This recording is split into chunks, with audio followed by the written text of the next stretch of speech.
ഏറ്റവും പരമപ്രധാനമായിട്ടുള്ള കാര്യം മുഖ്യമന്ത്രി പിണറായി വിജയൻ തന്നെ വീണ്ടും മൂന്നാമതും ഇടതുപക്ഷ ജനാധിപത്യ മുന്നണിയെ നയിക്കും എന്ന കാര്യത്തിൽ ഒരു തർക്കവും ആർക്കും വേണ്ട. ചില ജാതി മത സമവാക്യങ്ങളൊക്കെ കേരള സംസ്ഥാനത്ത് നിന്ന് എത്രത്തോളം കമ്മ്യൂണിസം പറഞ്ഞാലും, എത്രത്തോളം യുക്തിവാദം പറഞ്ഞാലും, എത്രത്തോളം സോഷ്യലിസം പറഞ്ഞാലും അതൊക്കെ ഇവിടുത്തെ ഒരു യാഥാർത്ഥ്യമാണ്. അതിൽ നിന്ന് വ്യത്യസ്തമായിട്ടുള്ള എന്തെങ്കിലും ഒരു തീരുമാനം CPM-ന്റെ ഭാഗത്തുനിന്നോ അല്ലെങ്കിൽ ഇടതുപക്ഷ ജനാധിപത്യ മുന്നണിയുടെ ഭാഗത്തുനിന്നോ ഉണ്ടാവുമെന്ന് നമ്മൾ പ്രതീക്ഷിക്കുകയും വേണ്ട. പ്രഗത്ഭരായിട്ടുള്ള ആളുകൾ കോൺഗ്രസിന്റെ തെരഞ്ഞെടുപ്പ് തന്ത്രങ്ങളെക്കുറിച്ച് പഠിക്കാൻ വേണ്ടിയിട്ട് ഉള്ള ഒരു കമ്മിറ്റിയെ വരെ വിദഗ്ധരുടെ ഒരു സംഘത്തെ തന്നെ നിയമിച്ചിട്ടുണ്ട് എന്നാണ് നമുക്കറിയാൻ സാധിക്കുന്നത്. അപ്പോൾ ഇവരിൽ ആർക്കൊക്കെ മൂന്നാമതും മത്സരിക്കാനായിട്ട് അവസരം കിട്ടും എന്നുള്ളതാണ് ഇവിടുത്തെ പ്രധാനപ്പെട്ട ഒരു വിഷയമായി നമുക്ക് മുമ്പിലുള്ളത്. വൈറ്റ്സ് ആൻഡ് ടോക്സിലേക്ക് സ്വാഗതം.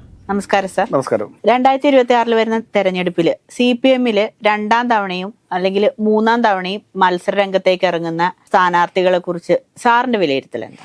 CPM-ല് 2026 നടക്കാൻ പോകുന്ന നിയമസഭാ തെരഞ്ഞെടുപ്പിൽ രണ്ടാം ഊഴം കഴിഞ്ഞ് മൂന്നാം ഊഴം ആർക്കൊക്കെ കിട്ടും എന്നുള്ളതാണ് പ്രധാനപ്പെട്ട ചോദ്യം. ഇതിനകത്ത് ഏറ്റവും പരമപ്രധാനമായിട്ടുള്ള കാര്യം മുഖ്യമന്ത്രി പിണറായി വിജയൻ തന്നെ വീണ്ടും മൂന്നാമതും ഇടതുപക്ഷ ജനാധിപത്യ മുന്നണിയെ നയിക്കും എന്ന കാര്യത്തിൽ ഒരു തർക്കവും ആർക്കും വേണ്ട.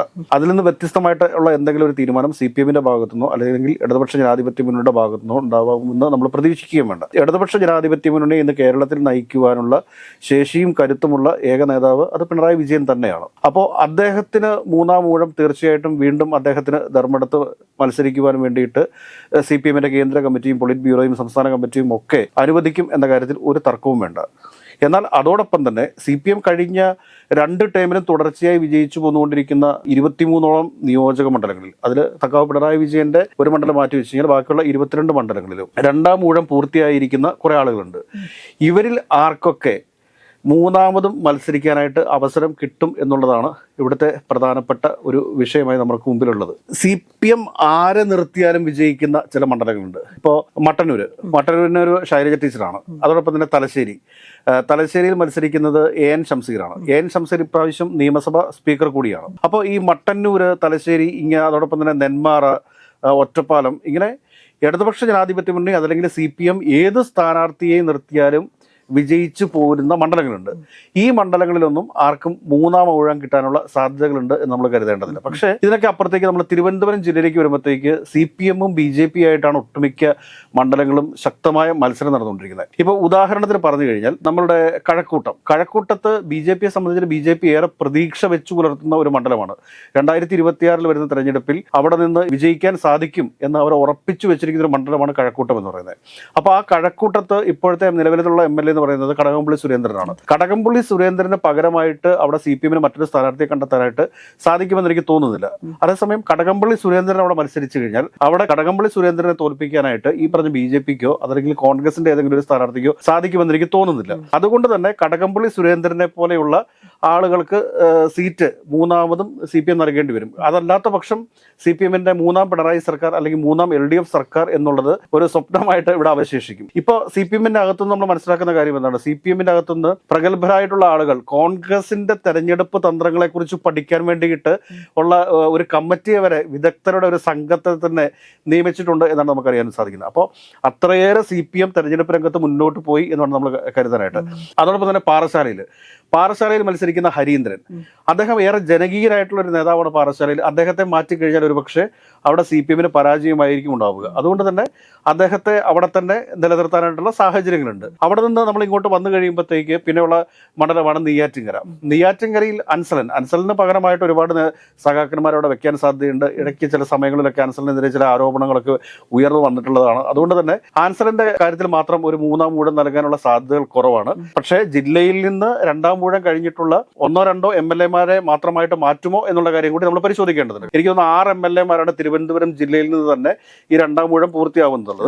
അപ്പോൾ അങ്ങനെ വരുന്ന സാഹചര്യത്തിൽ ഇപ്പോൾ പാറശാലയിൽ ഹരീന്ദ്രനെ മാറ്റുന്നില്ല, അല്ലെങ്കിൽ കഴക്കൂട്ടത്ത് കടകംപള്ളി സുരേന്ദ്രനെ മാറ്റുന്നില്ല. അപ്പോൾ ബാക്കിയുള്ളവർക്കും കൂടി ഒരുപക്ഷെ ആ ഇളവ് കിട്ടാനുള്ള സാധ്യതയുണ്ട്. അത് 2 തരത്തിലായേക്കാം. അതായത് പാർട്ടിക്ക് വിജയസാധ്യത, അതായത് ഈ സ്ഥാനാർത്ഥികളെ വെച്ചുകൊണ്ട് മാത്രം പാർട്ടിക്ക് വിജയിക്കാൻ വേണ്ടി സാധിക്കുന്ന മണ്ഡലങ്ങളും സ്ഥാനാർത്ഥികളെ നോക്കിയിട്ട് വോട്ട് കിട്ടുന്ന മണ്ഡലങ്ങൾ, അതായത് സ്ഥാനാർത്ഥികളെ, അതായത് ഈ ഒരു പർട്ടിക്കുലർ ആയിട്ടുള്ള ഒരു സ്ഥാനാർത്ഥി മത്സരിച്ചാൽ മാത്രമേ ആ നിയോജക മണ്ഡലം നിലനിർത്താൻ സാധിക്കൂ എന്ന് ഉറപ്പാവുന്ന സാഹചര്യത്തിൽ ആ സ്ഥാനാർത്ഥികളെ നിലനിർത്താനും എന്നാൽ പാർട്ടിക്ക് സ്വയം അവിടെ വിജയം നേടാനായിട്ട് സാധിക്കും, അല്ലെങ്കിൽ ഇടതുപക്ഷ ജനാധിപത്യ മുന്നണി എന്ന രീതിയിൽ അവിടെ വിജയം നേടാൻ സാധിക്കും എന്നുള്ള മണ്ഡലങ്ങളിൽ മറ്റ് സ്ഥാനാർത്ഥി രണ്ടാം ഊഴം കഴിഞ്ഞിരിക്കുന്നവരെ മാറ്റിയിട്ട് മറ്റാർക്കെങ്കിലുമൊക്കെ അവസരം കൊടുക്കാൻ സാധ്യതയുണ്ട്. പക്ഷേ ഈ CPM-നകത്ത് സംബന്ധിച്ചിട്ട് എന്താണെന്ന് വെച്ച് കഴിഞ്ഞാൽ ആർക്ക് രണ്ടാം ഊഴം കഴിയുന്നതോടുകൂടി പിന്നെ വീണ്ടും മത്സരിക്കണമെന്നുള്ള ഒരു താല്പര്യമോ അങ്ങനെ ഇടിച്ചു നിൽക്കുന്ന ഒരു സാഹചര്യമൊന്നുമില്ല. അത് ഈ കോൺഗ്രസിനകത്തും BJP-ക്കകത്തൊക്കെയാണ് ഇങ്ങനെ എത്ര മത്സരിച്ചാലും കൊതിതീരാത്ത ആളുകൾ. അപ്പൊ അങ്ങനെയൊക്കെ വരുമ്പോഴത്തേക്ക് എനിക്ക് തോന്നുന്നു തിരുവനന്തപുരം ജില്ലയിലെ ഈ 6 പേരിൽ ഒരു 3ഓളം പേരെ തീർച്ചയായിട്ടും തുടർന്നും മൂന്നാം ഊഴത്തിൽ അവിടെ മത്സരിപ്പിക്കേണ്ടതായിട്ട് വരും. അതല്ലാത്ത പക്ഷം ആ 3 സീറ്റ് നഷ്ടപ്പെടുന്ന ചില സാഹചര്യങ്ങളുണ്ടാവും. നഷ്ടപ്പെടുന്നു എന്ന് മാത്രമല്ല അത് BJP-യുടെ കൈകളിലേക്ക് പോകുന്ന ഒരവസ്ഥയുണ്ടാവും. ഇപ്പൊ നേമത്ത് ഇപ്പൊ V. ശിവൻകുട്ടി, അദ്ദേഹത്തിന്റെ ആരോഗ്യ പ്രശ്നങ്ങൾ വളരെ മോശമാണെന്നുള്ള കാര്യം നമുക്കറിയാം. പക്ഷെ എങ്കിലും അദ്ദേഹം ഈ സംസ്ഥാനത്തുടനീളം ഓടിയൊക്കെ നടക്കുന്നുണ്ട്. അദ്ദേഹം വീണ്ടും നേമത്ത് മത്സരിച്ചു കഴിഞ്ഞാൽ അവിടെ വരാൻ പോകും. ഇപ്പൊ രാജീവ് ചന്ദ്രശേഖർ മത്സരിച്ചാൽ പോലും അവിടെ ശക്തമായ ഒരു പോരാട്ടം നടക്കും എന്ന കാര്യത്തിൽ സംശയമൊന്നും വേണ്ട. BJP-ക്ക് ഉറപ്പുള്ള ഒരു സീറ്റും കൂടിയാണല്ലോ നേമം എന്ന് പറയുന്നത്. BJP-ക്ക് ഉറപ്പുള്ള ഒരു സീറ്റാണ്. BJP-യുടെ സ്ഥാനാർത്ഥിയായിട്ടുള്ള O. രാജഗോപാൽ V. ശിവൻകുട്ടിയെ പരാജയപ്പെടുത്തുകയും ചെയ്തിട്ടുണ്ട്. കേരളത്തിലെ താമര വിരിഞ്ഞ ആദ്യ തെരഞ്ഞെടുപ്പ് വരുന്നത്. പക്ഷെ അതിൽ നിന്നൊക്കെ വ്യത്യസ്തമാണ് ഇപ്രാവശ്യത്തെ കാര്യങ്ങൾ. അപ്പോൾ അങ്ങനെ വരുമ്പോഴത്തേക്ക് ഒരു പക്ഷേ നേമത്തെ പ്രാവശ്യം കോൺഗ്രസ് എത്രത്തോളം കരുത്തനായ സ്ഥാനാർത്ഥി ഇടും എന്നുള്ളത് നമ്മൾ പരിശോധിക്കേണ്ടതുണ്ട്. ഒരു പക്ഷേ കഴിഞ്ഞ പ്രാവശ്യം K. മുരളീധരൻ മത്സരിച്ചതുപോലെ അത്രയും ശക്തനായ ഒരു സ്ഥാനാർത്ഥിയെ കോൺഗ്രസിന് കണ്ടെത്തുക എന്ന് പറഞ്ഞു കഴിഞ്ഞാൽ തന്നെ ഭയങ്കര സംശയമായിട്ടുള്ള കാര്യമാണ്. പക്ഷേ ഏതെങ്കിലുമൊക്കെ യുവജന നേതാക്കന്മാർ അടിത്തറയുള്ള ജനകീയ അടിത്തറയുള്ള ഏതെങ്കിലുമൊക്കെ നേതാക്കന്മാർ അവിടെ പ്ലേസ് ചെയ്യപ്പെട്ട് കഴിഞ്ഞാൽ അവിടെ ശക്തമായ ഒരു മത്സരം കാഴ്ചവെക്കാൻ സാധിക്കും. കോൺഗ്രസിന്റെ വോട്ടുകൾ കൃത്യമായിട്ട് കോൺഗ്രസിന്റെ വോട്ട് പെട്ടിയിൽ വീണ് കഴിഞ്ഞാൽ അവിടെ BJP സ്ഥാനാർത്ഥി ഒരു കാരണവശാലും വിജയിക്കത്തില്ല. അവിടെ വിജയിക്കാൻ പോകുന്നത് CPM-ന്റെ സ്ഥാനാർത്ഥിയായിരിക്കും എന്ന് അതിന്റെ ഒരു തർക്കമൊന്നും ആർക്കും വേണ്ട. സ്ഥാനാർത്ഥി ഇന്നയാളായാൽ മാത്രമേ ആ മണ്ഡലത്തിൽ വിജയിച്ചു കയറി പോരാൻ സാധിക്കൂ എന്നുള്ള മണ്ഡലങ്ങളിൽ CPM-ന് ഉറപ്പായിട്ടും ഈ രണ്ടാം ഊഴം കഴിഞ്ഞ ആളുകൾക്ക് മൂന്നാം ഊഴം നൽകേണ്ടതായിട്ട് വരും. വേറെ ഇതും കൂടെ നമ്മൾ പരിശോധിക്കണം. ഇപ്പൊ പത്തനംതിട്ട ജില്ലയെ സംബന്ധിച്ച് പറയുമ്പോഴത്തേക്ക് ആറന്മുള കേരളത്തിൽ ഏറ്റവും കൂടുതൽ എതിർപ്പ് നേരിട്ടുകൊണ്ടിരിക്കുന്ന ഒരു മന്ത്രിയാണ് വീണ ജോർജ്. പക്ഷേ വീണ ജോർജിന് പകരമായിട്ട് അവിടെ ഒരു സ്ഥാനാർത്ഥി അവതരിപ്പിക്കാനായിട്ട് CPM-ന് സാധിക്കുമോ എന്ന് ചോദിച്ചു കഴിഞ്ഞാൽ ഇപ്പൊ നമുക്ക് ഉത്തരം പറയാൻ പറ്റത്തില്ല. ഒരുപക്ഷെ വീണ ജോർജ് തന്നെ മൂന്നാം പ്രാവശ്യവും അവിടെ മത്സരിച്ചേക്കാം. കാരണം അവിടെ സഭയുടെ ഒക്കെ പിന്തുണയുള്ളതും എനിക്ക് തോന്നുന്നു വീണ ജോർജിന്റെ ഹസ്ബൻഡ് സഭയുടെ സെക്രട്ടറി ഒക്കെയാണ്. അപ്പൊ അങ്ങനത്തെയൊക്കെയുള്ള സാഹചര്യത്തിൽ ഒരു പക്ഷേ വീണ ജോർജ് അവിടെ മൂന്നാമതും മത്സരിക്കാനുള്ള സാഹചര്യങ്ങളുണ്ട്. പക്ഷേ CPM ആണ് പാർട്ടി. CPM-നെ സംബന്ധിച്ചിട്ട് CPM അവിടുത്തെ വളരെ ജനകീയ അടിത്തറയുള്ള ഒരു ലോക്കൽ സെക്രട്ടറിയോ അല്ലെങ്കിൽ ഏരിയ സെക്രട്ടറിയോ ഒക്കെ മത്സരിപ്പിക്കാൻ, അല്ലെങ്കിൽ ഒരു DYF-യുടെ ഏരിയ സെക്രട്ടറി, SF-യുടെ ഏരിയ സെക്രട്ടറി ഒക്കെ മത്സരിപ്പിക്കാൻ വേണ്ടിയിട്ട് ഒരു തീരുമാനം എടുത്തു കഴിഞ്ഞാൽ ഒരു പക്ഷേ ഇതിലൊക്കെ മാറ്റങ്ങൾ വരും. പ്രത്യേകം നമ്മൾ ശ്രദ്ധിക്കേണ്ട കാര്യം എന്ന് വെച്ചാൽ പത്തനംതിട്ട ജില്ല എന്ന് പറയുന്നത് കോൺഗ്രസിന് മേൽക്കൈയുള്ള ഒരു ജില്ലയാണ്. ആ ജില്ലയിലാണ് ഒരു സീറ്റ് പോലും കോൺഗ്രസിന് ഇല്ലാത്തത്. അവിടെ പത്തനംതിട്ട ജില്ലയിൽ മൊത്തം 5 സീറ്റുകളുണ്ട്. ഈ 5 സീറ്റിൽ ഒരു സീറ്റ് പോലും കോൺഗ്രസിന് നേടാൻ വേണ്ടി സാധിച്ചിട്ടില്ല എന്നുള്ളൊരു സാഹചര്യം കൂടിയുണ്ട്. അപ്പോൾ അങ്ങനെയുള്ള ജില്ലകളിൽ സ്ഥാനാർത്ഥികളുടെ മികവ് കൊണ്ടാണ് ജയിച്ചു പോരുന്നത്. അങ്ങനെ സ്ഥാനാർത്ഥികളുടെ മികവ് കൊണ്ട് ജയിക്കേണ്ട സാഹചര്യം ഉള്ളതുകൊണ്ട് തന്നെ ഇപ്പൊ എന്തൊക്കെ പറഞ്ഞു കഴിഞ്ഞാലും വീണ ജോർജിനെതിരെ എന്തെല്ലാം ആരോപണങ്ങൾ ഉയർന്നു എന്ന് പറഞ്ഞാലും ഒരു സഭയുടെ പിന്തുണ ഉള്ളിടത്തോളം കാലം വീണ ജോർജിന് ആറന്മുളയിൽ ജയിച്ചു കയറാൻ സാധിക്കും എന്ന കാര്യത്തിൽ തർക്കമില്ല. പക്ഷേ CPM അതിനെ കഴിഞ്ഞും കൂടുതൽ സഭയുടെ സപ്പോർട്ടിനെ കഴിഞ്ഞും കൂടുതൽ ആരോപണങ്ങളല്ലേ കേരളത്തിൽ നിന്ന് മൊത്തം വീണ ജോർജിന് വരുന്നത്? വീണ ജോർജ് മൊത്തത്തിൽ നെഗറ്റീവാണ്. പക്ഷെ ഞാൻ പറഞ്ഞത് അതിന് പകരമായിട്ട് അവതരിപ്പിക്കാൻ സാധിക്കുന്ന നേതാക്കന്മാർ ഇപ്പോൾ പത്തനംതിട്ട ജില്ലയെ സംബന്ധിച്ചിടത്തോളം ഏറ്റവും കൂടുതലായിട്ട് കോൺഗ്രസിനകത്ത് പോർവിളികൾ നടക്കുന്ന അല്ലെങ്കിൽ യുദ്ധം നടക്കുന്ന ഒരു സ്ഥലമാണ് പത്തനംതിട്ട എന്ന് പറയുന്നത്. അപ്പോൾ ആ പത്തനംതിട്ടയിലൊക്കെ എന്താകുമെന്ന് നമുക്ക് കണ്ടറിഞ്ഞ് പറയേണ്ടിയിരിക്കുന്നു. കോൺഗ്രസിന് റിബൽ സ്ഥാനാർത്ഥികൾ വരുമോ, ഈ റിബൽ സ്ഥാനാർത്ഥികളെ വന്നു കഴിഞ്ഞാൽ അവരെ ഏത് രീതിയിലാണ് കോൺഗ്രസ് കൈകാര്യം ചെയ്യാൻ പോകുന്നത് എന്നൊക്കെയുള്ള കാര്യം നമ്മൾ നോക്കേണ്ടതുണ്ട്. കഴിഞ്ഞ പ്രാവശ്യം DCC പ്രസിഡന്റ്, കഴിഞ്ഞ തെരഞ്ഞെടുപ്പിൽ DCC പ്രസിഡന്റ് ആയിട്ടിരുന്ന ആൾ ഇന്നിപ്പോൾ CPM-ന്റെ ഭാഗമാണ്. DCC പ്രസിഡന്റ് തന്നെ രാജിവെച്ചിട്ട് CPM-ൽ ചേർന്ന അവസ്ഥയുണ്ട്. അപ്പോൾ അങ്ങനെയൊക്കെയുള്ള ചില രാഷ്ട്രീയ സാഹചര്യങ്ങൾ പത്തനംതിട്ട ജില്ലയിലുണ്ട്. അപ്പോൾ ഇങ്ങനെ വന്നു കഴിയുമ്പോഴത്തേക്ക് പല സ്ഥലങ്ങളിലും ഇപ്പൊ കാട്ടാക്കടയിൽ IB സതീഷ്, അതോടൊപ്പം തന്നെ വാമനപുരത്ത് DK മുരളി, ഇവരൊക്കെ 2 ടൈം പൂർത്തിയാക്കിയിട്ടുണ്ട്. പക്ഷേ ഇവർക്ക് പകരമായിട്ട് അവിടെ CPM-ന് ഏത് സ്ഥാനാർത്ഥിയെ അവതരിപ്പിക്കാൻ സാധിക്കുന്നു എന്നുള്ളതിനെ അടിസ്ഥാനപ്പെടുത്തിയിട്ടായിരിക്കും ഈ മൂന്നാം പിണറായി സർക്കാരിന്റെ വരവ് തന്നെ. അതുകൊണ്ട് തന്നെ CPM-നെ സംബന്ധിച്ച് CPM കൃത്യമായ ഒരു അവലോകനം ഇതിൽ നടത്തേണ്ടതുണ്ട്. അവലോകനം അവർ നടത്തും. അങ്ങനത്തെ ചില സാഹചര്യങ്ങളാണ് തിരുവനന്തപുരം ജില്ലയിലുള്ളത്. അതപ്പോ V. ജോയ് വർക്കല, V. ജോയിയെ പോലെ അത്രയും എന്താ പറയുക ജനകീയ അടിത്തറയുള്ള മറ്റ് സഖാക്കന്മാർ ആ നിയോജക മണ്ഡലത്തിൽ നിന്ന് CPM-നെ കണ്ടെത്താൻ സാധിച്ചു കഴിഞ്ഞാൽ തീർച്ചയായിട്ടും V. ജോയിക്ക് പകരം മറ്റൊരു സ്ഥാനാർത്ഥി അവിടെ വന്നേക്കാം. പിന്നെ വട്ടിയൂർക്കാവിൽ പിന്നെ VK പ്രശാന്തിനെ സംബന്ധിച്ചിട്ട് അദ്ദേഹം ഉപതെരഞ്ഞെടുപ്പിലാണ് വിജയിച്ചിട്ടുള്ളത് എന്നുള്ളതുകൊണ്ട് രണ്ടാം ഊഴം എന്ന് നമുക്ക് പറയാൻ പറ്റത്തില്ല, 1.5 ഊഴമായിട്ടുള്ളൂ. അപ്പൊ അതുകൊണ്ട് തന്നെ അദ്ദേഹത്തിന് വീണ്ടും അവിടെ അവസരങ്ങൾ നൽകും എന്നുള്ള കാര്യത്തിൽ ഒരു തർക്കവുമില്ല. അതുകൊണ്ട് തന്നെ വട്ടിയൂർക്കാവ് CPM-ന് നിലനിർത്താൻ വേണ്ടി സാധിക്കും. അദ്ദേഹവുമായിട്ട് നമ്മൾ നടത്തിയ അഭിമുഖത്തിൽ തന്നെ അദ്ദേഹം പറഞ്ഞിട്ടുണ്ട്, K. മുരളീധരനല്ല ആര് വന്ന് ഇവിടെ മത്സരിച്ചാലും അദ്ദേഹത്തിനല്ല വിജയസാധ്യത, CPM-ന് വിജയസാധ്യതയുണ്ട് എന്ന് തന്നെ പറഞ്ഞിട്ടുണ്ട്. അതേ രീതിയിലുള്ള വികസന പ്രവർത്തനങ്ങളാണ് അവിടെ നടത്തിയിട്ടുള്ളത്. പിന്നെ ചെങ്ങന്നൂരിലും സജി ചെറിയാൻ എന്ന് പറയുന്ന ആള് ഉപതെരഞ്ഞെടുപ്പിലൂടെയാണ് വന്നിട്ടുള്ളത്. ആ ഉപതെരഞ്ഞെടുപ്പിന് ശേഷം പിന്നീട് രണ്ടാം ഊഴം എന്ന് പറയാൻ പറ്റുന്നത് അതും 1.5 ഊഴമാണ്. അപ്പൊ വീണ്ടും സജി ചെറിയാൻ തന്നെ അവിടെ അവസരം നൽകാനായിട്ടുള്ള സാധ്യതകളുണ്ട്. അപ്പോൾ ഇങ്ങനെ സംസ്ഥാനത്തിന്റെ വിവിധ ഭാഗങ്ങളിലായിട്ട് രണ്ടാം ഊഴം പൂർത്തിയാകുന്ന 23ഓളം CPM MLA-മാരുണ്ട്. ആ ഈ 23ഓളം CPM MLA-മാരിൽ വിജയ സാധ്യത, അതായത് നിലവിലുള്ള MLA-മാരെ മാറ്റിക്കഴിഞ്ഞാൽ CPM-നോട് വിജയിക്കാൻ സാധിക്കില്ല എന്ന് തോന്നുന്ന എല്ലാ മണ്ഡലങ്ങളിലും ആ MLA-മാരെ തന്നെ നിലനിർത്തി വീണ്ടും മത്സരിപ്പിക്കും എന്ന കാര്യത്തിൽ തർക്കം വേണം. അതാണ് രാഷ്ട്രീയം എന്ന് പറയുന്നത്, അതാണ് രാഷ്ട്രീയ തന്ത്രം എന്ന് പറയുന്നത്.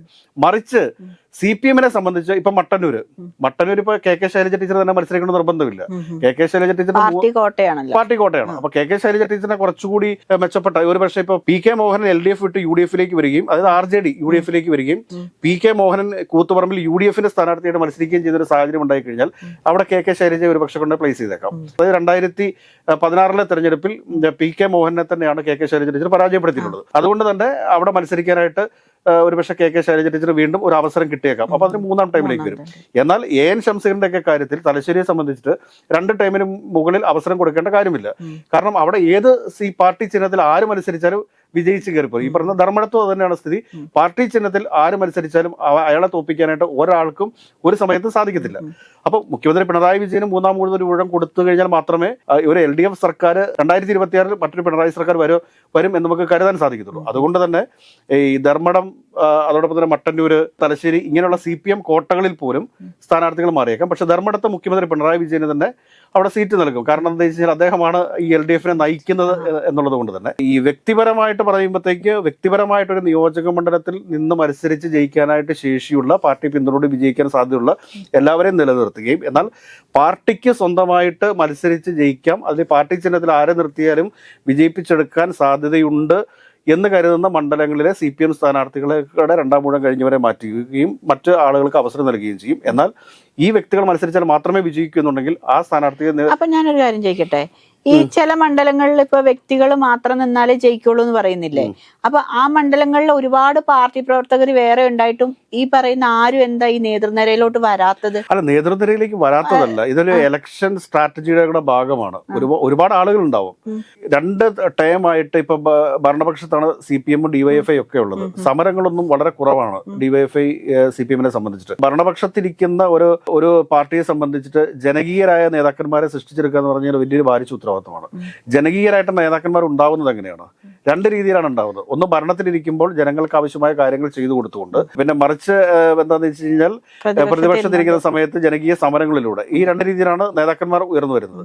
അപ്പൊ ഇവിടെ ഒരു കാര്യം നമ്മൾ മനസ്സിലാക്കേണ്ടത് വെച്ച് കഴിഞ്ഞാൽ, ഇപ്പൊ ഈ ഭരണപക്ഷത്ത് യുവജന സംഘടനയാണെങ്കിലും പാർട്ടിയാണെങ്കിലും അത് പാർട്ടിയുടെ സംഘടനാ സംവിധാനങ്ങളെ ചലിപ്പിക്കുക എന്നതിനപ്പുറത്ത് ജനങ്ങളിലേക്ക് ഇറങ്ങിച്ചെന്ന് പ്രവർത്തിക്കേണ്ട ആവശ്യങ്ങൾ വരുന്നില്ല.